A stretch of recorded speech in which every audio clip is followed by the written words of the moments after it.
All right, if you want to grab your Bibles, we are in Daniel chapter 8 this morning and making our way through this book. We've got about 4 classes left and 5 chapters, and so we're going to cover chapter 8 this morning, chapter 9 next week, and then we're going to divide up the last 3 chapters into 2 classes. It's one vision that he has in those last 3 chapters. But we are in the section of the book of Daniel where Daniel is receiving a number of visions from the Lord. The first 6 chapters are the chapters of the book that we know very well. Those are the stories in the life of Daniel and Shadrach, Meshach, and Abednego that we know very well. But you get to these last 6 chapters, and these are visions that Daniel had received. They are prophecies that God is giving to Daniel about future events. And as you go through these chapters, there's a lot of what's called apocalyptic language. That similar kind of language that we find in the book of Revelation that's written in signs and symbols. And sometimes that's difficult for us to understand and to see what we are supposed to take from that. And so we're trying to make our way through each of these prophecies and give a little insight as to what Daniel was seeing and the interpretations that were being given to him in these various visions, and to see just how incredible these visions were that the Lord was giving to him. What we're going to see this morning in Daniel chapter 8 is a prophecy that's given to Daniel 400 years before it ever takes place. And if I don't mention it later as we get into this chapter, we'll mention it a few times before the end of the class in January, but we mentioned this in the introduction, and that is of the book back last month. And that is that there are a lot of critics to the book of Daniel that want to say that the book of Daniel was written somewhere around the 1st or 2nd century BC. That it was written at a time where it was just recording history, just recording events that happened as they were happening or after they happened, like any historian would record history. When you went to your history class in school, they weren't recording history before it happened. They're recording history after it had happened. Well, that's what some critics want to make Daniel to be. He's just recording things after they happened. And the reason they do that, especially with the book of Daniel, is as how precise he is in what he records about these events. And so they say he could not have written this in the 6th century BC because there's no way he could have known 400 years before they happened just how precise of things that were going to happen. Well, Daniel could not have known those. That's absolutely right. But did God know with precision things that were going to happen 400 years before they happened? And absolutely. And so a lot of critics want to take Daniel out of the time of Daniel when he was in Babylon and bring it out to some other later time just because they don't believe in predictive prophecy and they want to take that element away from the Bible. But that's one of the strongest elements to prove that the Bible is from God are these predictive prophecies. So in Daniel chapter 8, Daniel is seeing from the Lord a vision about a ram and a goat. And so that's the focus of our class today is Daniel's vision of a ram and a goat. And this is 2 years after the vision we saw last week. Chapter 7, it was the first year of Belshazzar in verse 1. And chapter 8 in verse 1, now we're in the 3rd year of Belshazzar. Remember, Belshazzar is the grandson of Nebuchadnezzar. And so this is after Nebuchadnezzar has died.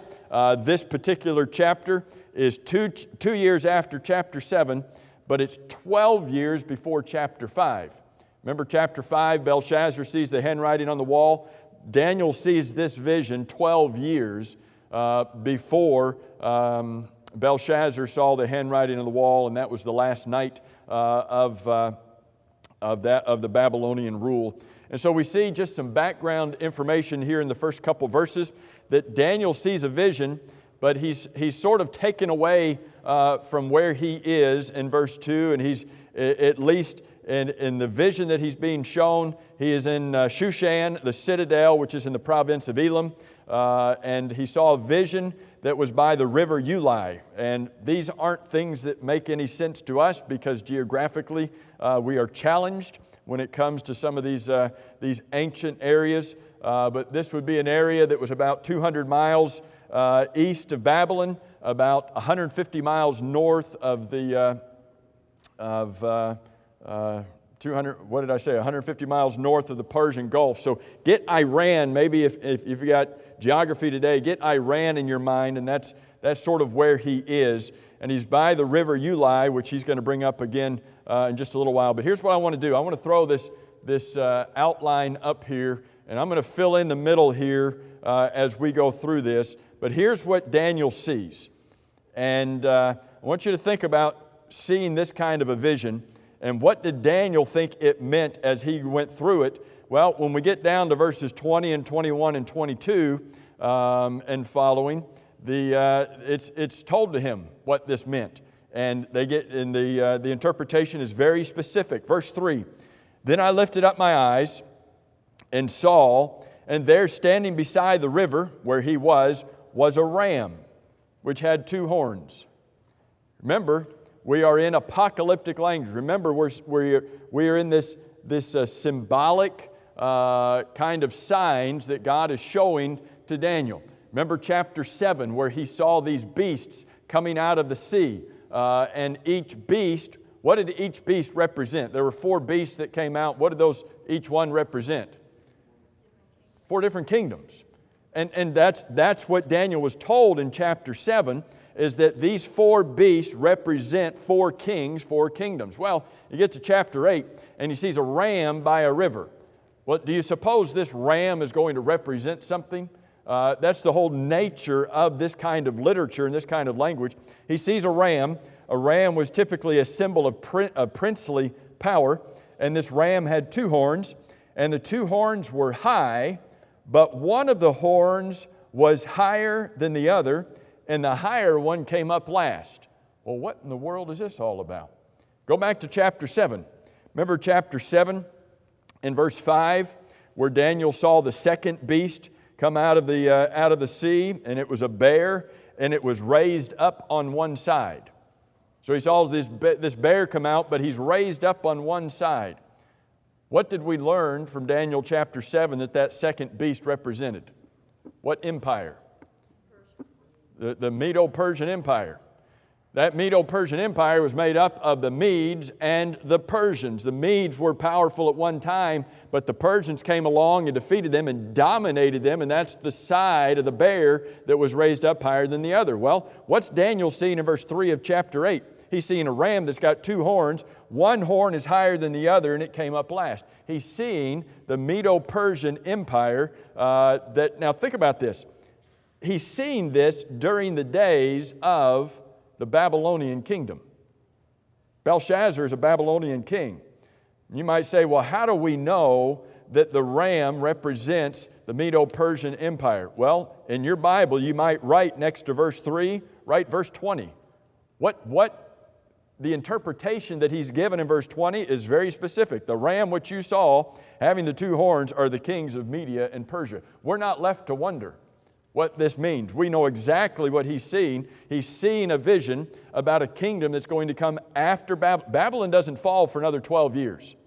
What Daniel is seeing are things that no human could have seen. Babylon doesn't fall for another 12 years, but he is seeing another kingdom arise. Now notice what he says, or what he sees in verse 4. "I saw the ram pushing westward, northward, and southward." If you go and study the expansion of the Persian Empire, you will see it expanding in all of these directions so that no animal could withstand him. So you notice it goes westward, northward, southward. Did it ever go eastward? Was there ever a queen? Was there ever a Jewish queen who had a Persian king as a husband? Esther. If you read the first verse of the book of Esther, it talks about the Persian Empire going from Ethiopia all the way to India. The very first verse. So there you see it even going eastward later on. So what Daniel is seeing an empire that is expanding in all of the directions. Nor was there anyone, verse 4, that could ever deliver from his hand, but he did according to his will and became great. So here's this great Medo-Persian Empire that has great success in conquest and doing whatever it pleases. Now, did the Medo-Persian Empire last forever? Well, of course not. Verse 5, "As I was considering, suddenly a male goat, or your Bible might just say a he-goat. That's how the Old King James and American Standard and other translations had it. A male goat, a he-goat, came from the west across the surface of the whole earth without touching the ground. And the goat had a notable horn between its eyes. Now what's he seeing? Well, obviously this is a different kind of animal. Go back to chapter 7. What do we see in chapter 7 and verse 6? After this, after the Medo-Persian Empire, verse 6, I looked, and chapter 7 verse 6 says, I saw an animal like a leopard, which had on its back 4 wings of a bird. If a bird had 4 wings, could it fly faster than a bird with 2 wings? That's the whole point, is the speed by which this animal is moving with these 4 wings. How fast was this animal moving? Come back to chapter 8 and verse 5. This animal was moving so fast that it looked like he wasn't even touching the ground. Well, what's Daniel seeing?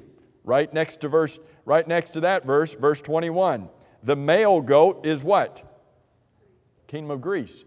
God specifies this for us. So I want you to think about the book of Daniel. In chapter 2, Nebuchadnezzar sees an image that had 4 parts to that image. And Daniel comes along and says, what do those 4 parts represent? They represent 4 different kingdoms. What did we learn about those 4 kingdoms in Daniel chapter 2? That Nebuchadnezzar saw the Babylonian kingdom, then he saw the Medo-Persian kingdom, then he saw the Greeks, and then he saw the Roman kingdom. And in verse 44 of Daniel chapter 2, it says, in the days of these kings, in the days of the Roman kings, God is going to set up His kingdom. His kingdom's not going to be like these other kingdoms because it will never be destroyed. It's going to stand forever. And then we come to Daniel chapter 7, and Daniel sees a vision with 4 beasts. What do those 4 beasts represent? The same 4 kingdoms. Then we come to chapter 8, and now he's seeing another vision. But this time it's about just 2 beasts. One of them is this ram, which was the Medo-Persian Empire. But then he saw this male goat that comes out, and this, verse 21 tells us, represents the Greeks. What is the end of verse 5? The goat had a notable horn between its eyes. Well, what does verse 21 tell us about that notable horn? The large horn between its eyes is the first king. Who does Daniel see? Who is the large horn? It's Alexander the Great. Alexander the Great is the, do I have all of this up here? Yep. Alexander the Great was obviously the first king of the Grecian Empire, was the most successful of those kings. And so that's what Daniel sees in this horn at the end of verse 5. Verse 6 says, he came to the ram. Who came to the ram? The male goat. The male goat came to the ram. What's the ram? Medo-Persian Empire. The ram with 2 horns, and which I had seen standing beside the river, and ran at him with furious power. I saw him confronting the ram. He was moved with rage against him, attacked the ram, and broke his 2 horns. What's happening? What is Daniel seeing? He's seen war. He's seen a war between the Medo-Persian Empire and the Greeks. The Greeks come along. They had been oppressed by the Persians for a period of time, and now they come and they overpower them. Verse 7 says, in the middle of it, there was no power in the ram to withstand him, the male goat, the Greeks. And he cast him down to the ground, trampled him, and there was no one that could deliver the ram from his hand. So we see a transition of power from the Medo-Persian Empire over to the Greeks. Verse 8 says, therefore the male goat. Who's the male goat? Grecian Empire. The male goat. Who's the large horn? We're going to read about the large horn here. Alexander the Great. The male goat grew very great. Here's the goat that had magnified himself exceedingly, not just in power and not just in expanse, but in arrogance as well. But when he became strong, the New King James says, when he became strong. Other translations say, at the height of his power, the long horn was broken. Who's the long horn? Alexander the Great.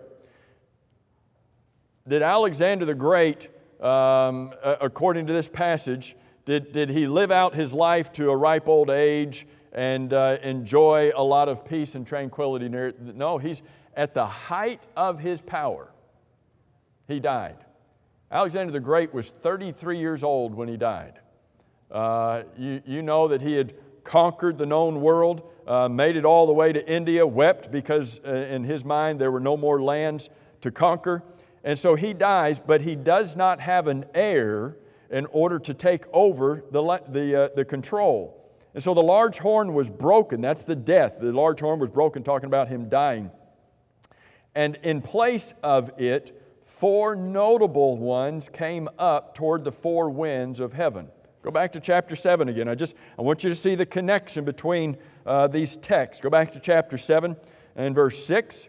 The leopard that came out of the sea, on its back was 4 wings of a bird. The beast also had 4 heads, and dominion was given to it. We talked about what those 4 heads might represent back in chapter 7. Well, come over back to chapter 8. In verse 8 says, in its place were 4 notable ones came up toward the 4 winds of heaven. Well, what are those 4 notable ones? Go to verse 22. God tells us in verse 22, as for the broken horn, that's Alexander the Great, and the 4 that stood up in its place, 4 kingdoms shall arise out of that nation, but not with its power. So 4 horns represent 4 kingdoms that came forth or from the Grecian Empire. What's this talking about? It's not talking about Rome yet. Remember the 4 kingdoms in chapter 2 and in chapter 7, that after the Grecian Empire was the Roman Empire. Well, the Grecian Empire is not done yet. They're just divided. Alexander the Great ruled over the entire empire, but when he dies, he doesn't have a single heir, doesn't have an heir to give his kingdom to, and so his kingdom is divided among his 4 generals. And his four generals take the various parts of his kingdom, and so the Grecian Empire continues, but continues under different men in these different places. Let me share with you those 4 generals. We're going to talk more about this when we get into chapter 10 a little bit, but it's divided into 4 areas under these 4 generals. The first general is not, these first 2 are not really names that we're familiar with. If you go and study history, you'll read about these first 2, but it's the last 2 that we're more familiar with. It's the last 2. When we get into chapters 10 and 11 and 12 in a couple weeks, it's these last 2 that come into play. And the reason that they're more prominent in the Bible is because the last 2 are the ones that have something to do with God's people. These first 2 on the list really didn't impact God's people so much because they're in further places out of Palestine. But within that area of Palestine and close to it, one of those rulers, one of his generals was Seleucus, and Seleucus took this region of Syria and Mesopotamia. Well, if you look on your Bible map, Syria is right there in Palestine and is the northern part of Palestine. And then you've got his general Ptolemy, and Ptolemy had Egypt and Palestine. Now, think about your geography, and in your mind, you've got the Mediterranean Sea over here on the right. Well, let me put the Mediterranean Sea on your side. So the Mediterranean Sea is over here. You've got Palestine here, and then you've got desert over here. So here's Palestine between the Mediterranean Sea and desert. This is a fertile area. This is a much trafficked area. This is a great area to control if you are an army, if you're a nation, if you could control that middle between the sea and the desert, if you can control that, you've got a lot of power. Well, that's where Palestine is. That's where God's people are. And so you got Syria and you got Egypt, and here's God's people right in the middle. And so when we get to chapters 10, 11, and 12, it's going to talk about the north and it's going to talk about the south. The north is Syria. The south is Egypt, and God's people are right there in the middle. And so as this power of Greece is divided among these 4 generals, Verse 8 says, going toward the four winds of heaven. Verse 9 says, and this is key in this chapter and when we get to the end of the book. Verse 9 says, out of one of them, out of one of the four horns, came a little horn. Now, last week we read about a little horn in chapter 7. This is not the same little horn. Just because we're reading the same words, little horn, as we did in chapter 7, doesn't mean it's the same little horn. Well, why not? Because we're reading about the Grecian Empire in chapter 8, whereas we were reading about the Roman Empire in chapter 7. The little horn in chapter 7 was an emperor in the Roman Empire. Here we're talking about Grecian Empire, and so that's where this little horn fits in. Just remember that this is figurative language, not to identify one person as a little horn, but just to say, here's a king. And that's what a horn would represent, would be a king. And out of one of them, a little horn, which grew exceedingly great toward the south, toward the east, and toward the glorious land. Who is this little horn? This little horn we're going to read about in this chapter, and we're going to read about him especially when we get into chapter 11 in a couple weeks.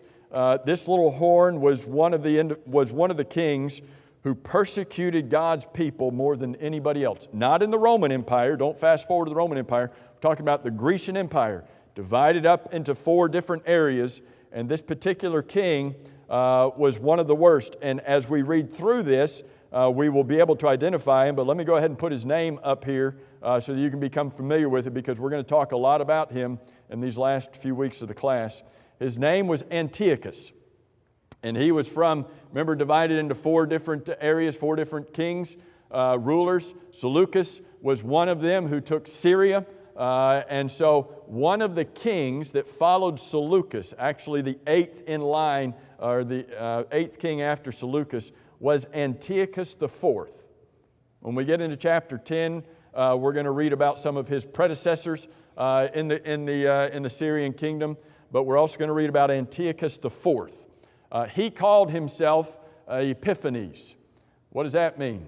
Epiphanes means an illustrious one.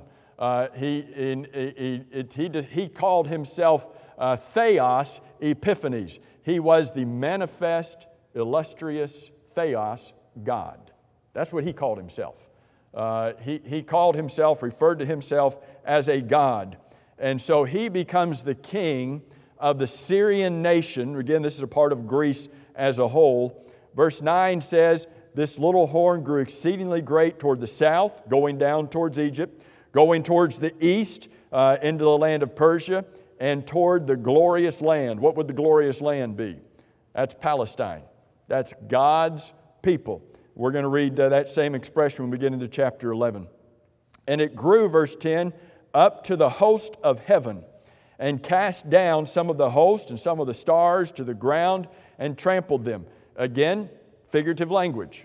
Don't get in your mind that this is some fairy tale that he went up and he grabbed the physical, literal stars and cast them down. This is a figurative way to talk about him going up and casting down and trampling upon God's people. Remember what God said to Abraham about his descendants?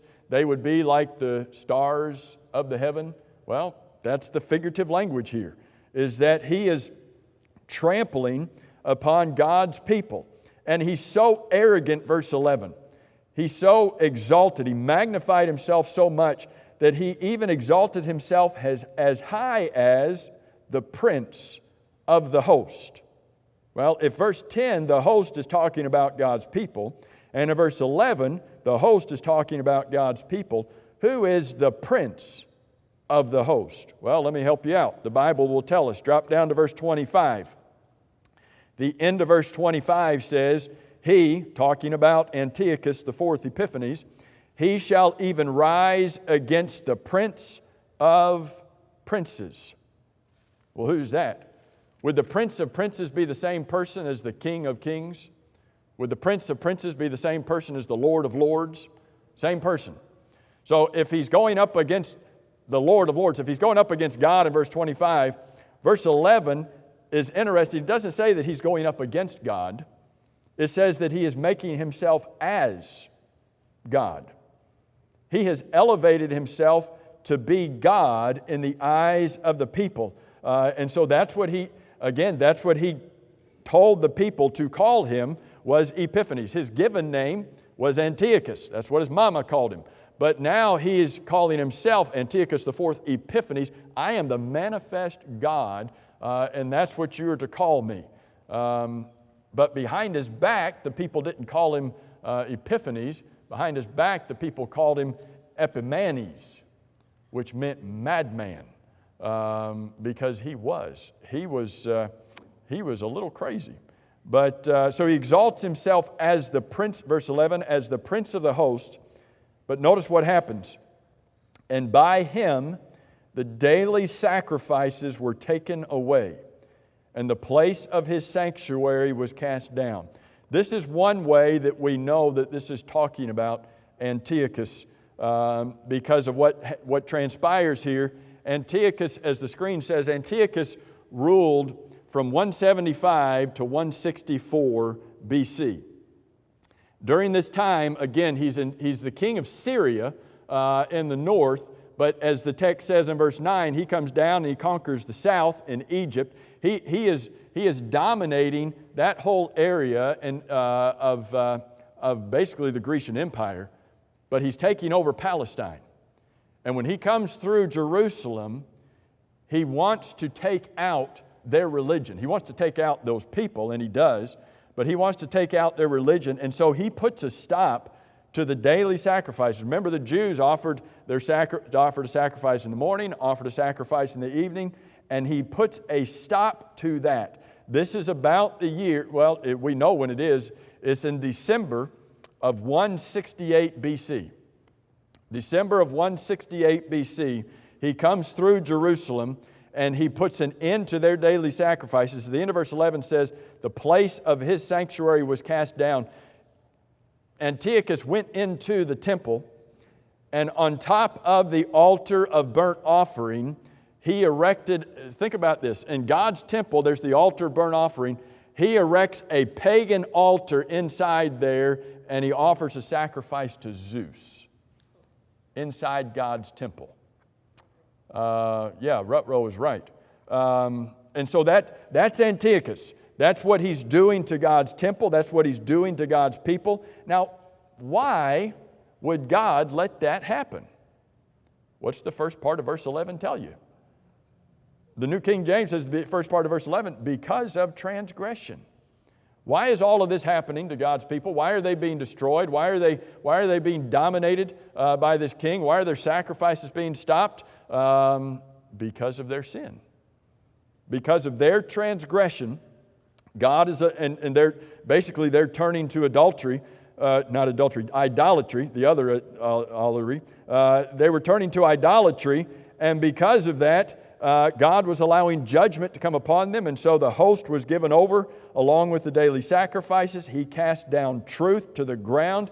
He did all of this and prospered. If you were a Jew in Palestine and you were found to be in possession of a copy of the law, you were put to death. How would you like to be a Jew in Palestine when Antiochus is the king? He put an end to the law, to their rule. He tried to put an end to their truth. He tore up every copy of the law he could find. He tore it up and he threw it in the fire. But if you were found with a copy yourself, you were put to death. How would you like to be one of God's children living in that day? When it says he cast down the truth to the ground, he did. And he did all of this, and he prospered in doing it. Verse 13, then I heard, Daniel's talking, then I heard a holy one speaking. He hears a heavenly being, an angel of some kind. He heard him speaking, and another holy one said to that certain one who was speaking. So he sees two heavenly beings talking, and one of them says, how long will the vision be? Wouldn't you want to know that? You see this happening to God's people. You see this vision of a king coming in and dominating. He ends the daily sacrifices. He's sacrificing to Zeus in the temple of God. And so wouldn't you want to know, how long is this going to last? How long will the vision be concerning the daily sacrifice and the transgression of desolation, the giving of both the sanctuary and the host, that's God's people, to be trampled underfoot? How long is this going to last? Verse 14, one of the harder verses in the book of Daniel. Verse 14, he said to me, for 2,300 days, then the sanctuary shall be cleansed. Or your Bible might say that the sanctuary would be properly restored or restored to its rightful place. So how long is this going to last? God, how long? And that's an interesting, oftentimes when God's people were under persecution, that was the question. How long are you going to let this happen? Remember in Revelation chapter 6, when the fifth seal is opened and John saw under the altar those who had, the martyrs who had been beheaded for the cause of Christ, and what were they crying out? How long? Oh Lord, holy and true, how long are you going to let this happen? That's the question here. How long is this persecution going to last? The answer that's given is 2,300 days. Remember, we are in apocalyptic language. We are reading figurative language. Are we to take that as 2,300 literal days? I don't think we're to take that as 2,300 literal days any more than we're to take the ram or the goat as a literal ram or a literal goat. Those were figurative. And so anytime you're reading Numbers, not the book of Numbers, the fourth book of the Bible, but anytime you're reading Numbers in apocalyptic language, here or in the book of Revelation and other places, oftentimes even those numbers are figurative. And so I don't know that we are to take that as a literal 2,300 days, and so when you get to 2299, you know, okay, it's just one more and we're done. It could be figurative. It could just be saying, here is an indefinite time, but it's a limited time. Some have tried to figure out, could there be some sense of measurement to these? I mean, how long is 2,300 days? I mean, that's a lot of years, isn't it? And so could it be that roughly 7 years of days, could it be talking about a time frame of 7 years of persecution? Or if you've got maybe your Bible says, or maybe you've got a footnote on the word days, what is the word days literally? If you've got a footnote here, 2,300 literally evenings and mornings. If you flip over to verse 26, verse 26 says the vision of the evenings and the mornings. That's literally what the days are. So when he says in verse 26, the vision of the evenings and mornings, that's the 2,300 days of verse 14. And so could he be talking about 1,150 24-hour periods, but 1,150 evenings and 1,150 mornings, so 2,300 evenings and mornings. Individuals have tried to figure out how can this be understood. Who's being discussed here? The king that's being discussed here is Antiochus IV Epiphanes, who did all of this, who was a vicious king, persecuting God's people. And so in about the year, or not about, we know it was the year 167 BC, there was a man by the name of Mattathias Maccabees. And you may have read 1st and 2nd Maccabees, interesting books. There's a section of books that are called apocryphal books. If you've ever done studies in various books that people think should be in the Bible, there's a section of book called the apocryphal books. They are not inspired. They are not written by God. And so understand that. But in that apocryphal section of books that some people read and study are books called 1st and 2nd Maccabees. The Maccabees family was a family that stood up against Antiochus and said, we're not going to deal with your persecution any longer. We're not going to allow you to tell us as Jews what we can and cannot do as Jews. And so Mattathias Maccabeus in 167 BC and his 5 sons went to battle against Antiochus to fight for their freedom. Fast forward a couple years. December 25th, 165 BC. Don't say Christmas, but think Christmas, okay? December 25th, 165 BC is the day we know in history because of 1st and 2nd Maccabees. Those are good historical books. Not inspired by God, but just historical books. December 25th, 165 BC is when the temple was cleansed and when they went in and they rededicated the temple. Think about it. Get rid of this altar to Zeus. Get rid of all of these pagan altars.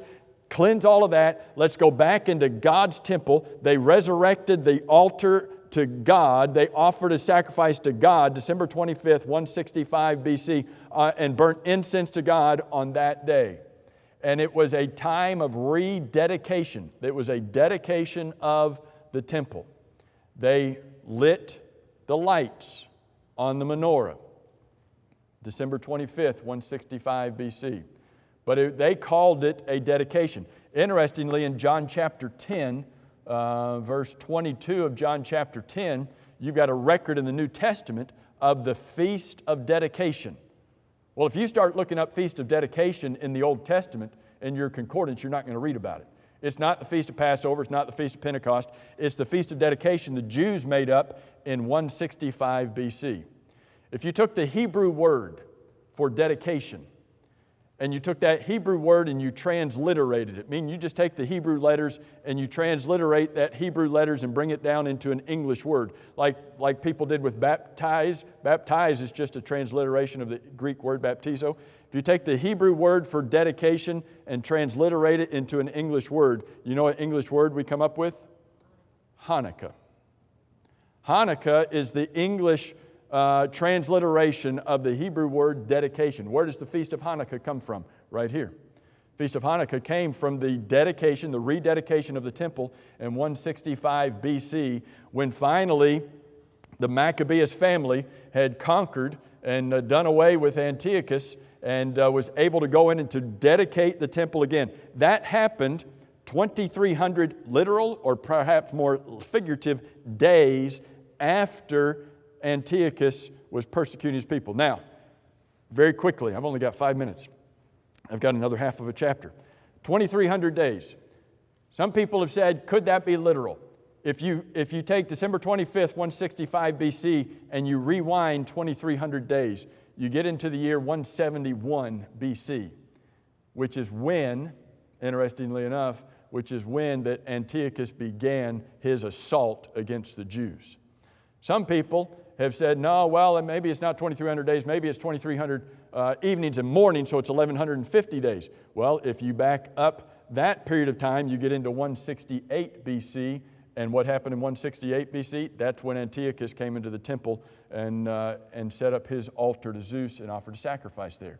I don't think we're looking at literal days here, maybe a general time frame of but it's to note limited time, it's to note an end to this time, and to see that God is in control. Very quickly, we've got 5 minutes and a lot of important information to cover. Verse 15, then it happened when I, Daniel, had seen the vision and was seeking the meaning.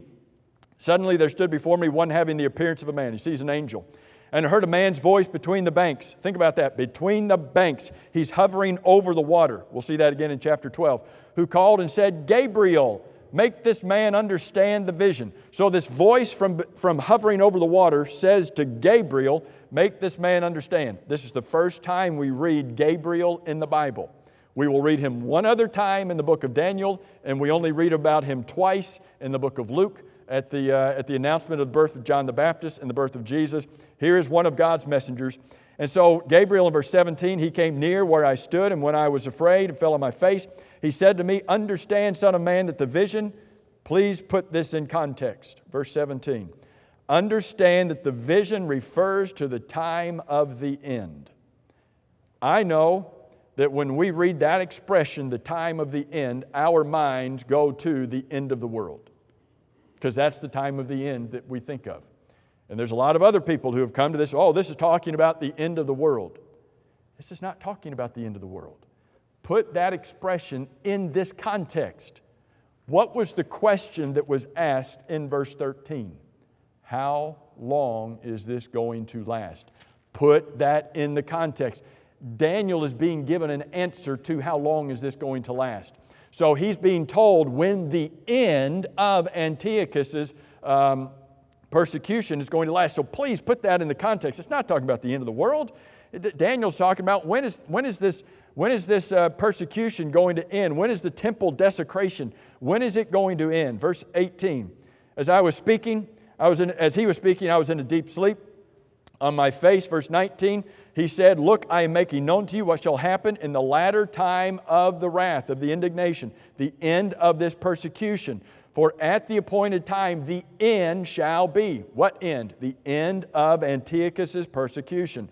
We see the interpretation, verses 20, 21, and 22 of the ram and the goat and the large horn and the four kingdoms. Verse 23 begins talking about Antiochus.